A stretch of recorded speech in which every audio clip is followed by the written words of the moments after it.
Welcome back. So we start off with a look at the expenditure. The federal government may soon stop the monthly allocations to states and local governments. Now, this is coming from the finance minister, Mrs. Kemi Adeosun. According to her, state allocations will be based on the amount generated by each state. Ooh. So the states will generate and send to so we'll just add to that for you or something. Okay.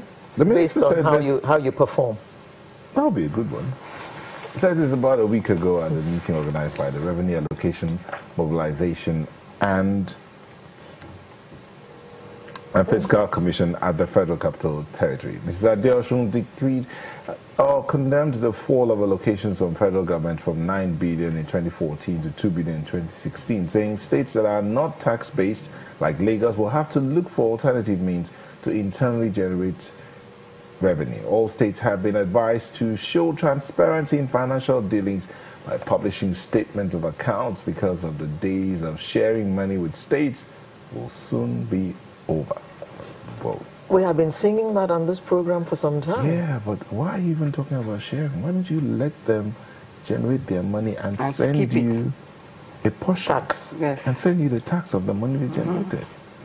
We'll soon get there. Okay, well, to help us look at this, what the federal government's planning and what the states are likely to do about it, we have in the studio, in Lagos here, we have Mrs. Juliet Benitier, member of the Institute of National Transformation. Thank you for joining us. Thank you so much. Thank you, from our Abuja studio, we have Odilim Enwegbara, financial development economist, and Ezekiel Nyaituk, a social commentator and Director General of Nigeria First. Thank you all for joining us.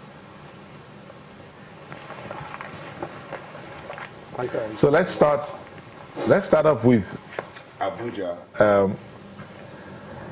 Odilim, that statement credited to the finance minister, what's your take on it?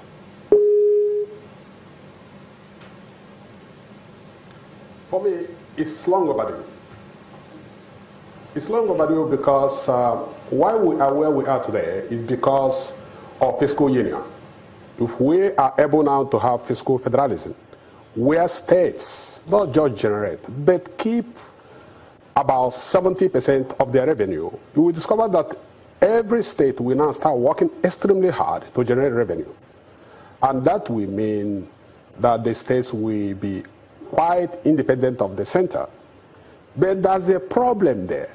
The problem is that in concurrent lists, like natural resources, states do not have power over those concurrent lists like natural resources. So I'm thinking that one of the things we have to do first is to restructure the economy through fiscal federalism, that will allow states to control the resources in their states, and then bring 30 or 40% of that revenue to the center. Now, also, the revenue that comes to the center should not be shared among the states. It should become a revenue that comes to the center, and the center will now give the states based on priority needs and on project realities. You can't just share money and people that do not generate revenue use them for recurrent expenditure. It must be capital expenditure. So I am very happy to hear this. Okay. But also, let's bear in mind that some states have benefited a lot than other states in terms of federal investments. Lagos, yes, has a marine economy, what we call the marine economy. But also bear in mind that Lagos, for the past 60 years, has been the federal capital of Nigeria, and 70% of investments in Nigeria then, till 1990, the late 1990s, was actually in Lagos. So Lagos still owes to the center that it will not take what other states take. It must take about 40 or 50% and remit 50% to the center. Okay, thank you, Mr. We'll just take a short break and then return to this discussion. Welcome back. Now, I would like to address Ezekiel. As we are at the moment, even with the federal allocations coming from the center, some states still are not viable.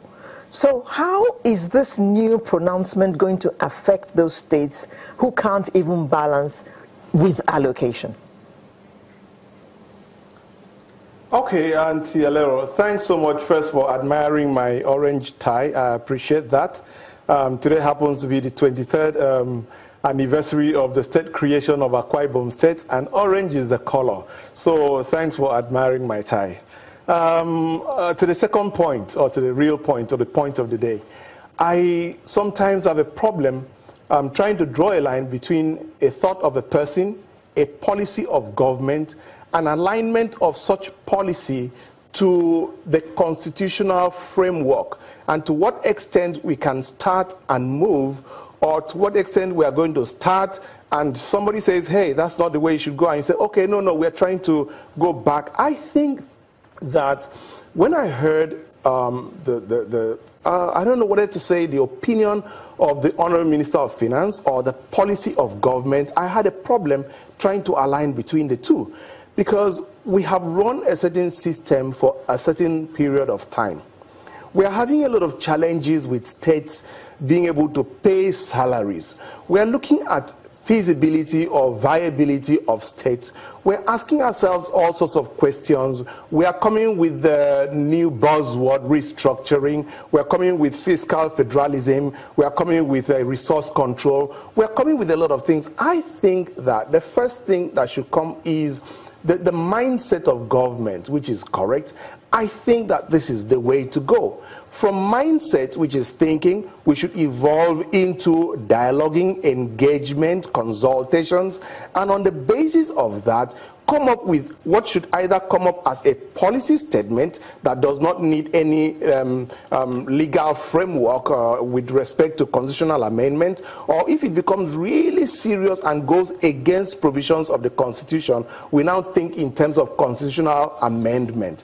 These are natural steps and processes that should be followed. So as we are now, I really don't know whether I'm talking about policy of government or I'm talking of thinking of government or what I'm talking about. But be that as it may, first, I believe, like my brother has said, that the time has come when there must be a change. We can't continue with these people wanting to get into power, because they know that once they get into power, they will go to Abuja, they will share what they have, and from what they call budget, which is never at any point made known to anybody, and they just keep doing their thing, finish their 4 years, go into another 4 years, and we just continue this vicious cycle that has put us where we are.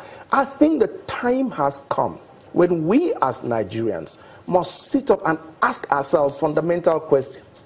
And if the government is thinking like the Honourable Minister is thinking, I think that the generality of Nigerians are thinking along that line. But like you said, let's be careful to be fair to states that are not as endowed as other states. Let us work out systems, processes, policies that will either tell them you are merging, or you are going to be standalone, and in being standalone, these are the things you are going to do. We now look at, like my colleague has said as well, the concurrent list. You can't talk in terms of resource count or states taking care of themselves when you are holding the minerals that they have, and they have to come to you to get license for them to mine the minerals in their state. Now I'm told that they have right to establish power stations and all those things. Before then, they would have to come to you. We really need to, I happen to be an architect. I understand the concept of you evolve a master plan. Based on the master plan, you walk into the details. Let's evolve a master plan, a holistic framework of Nigeria in the year 2020, in the year 2030, in the year 2050, and ask ourselves what are the logical steps to take to arrive at our preferred destination. Okay.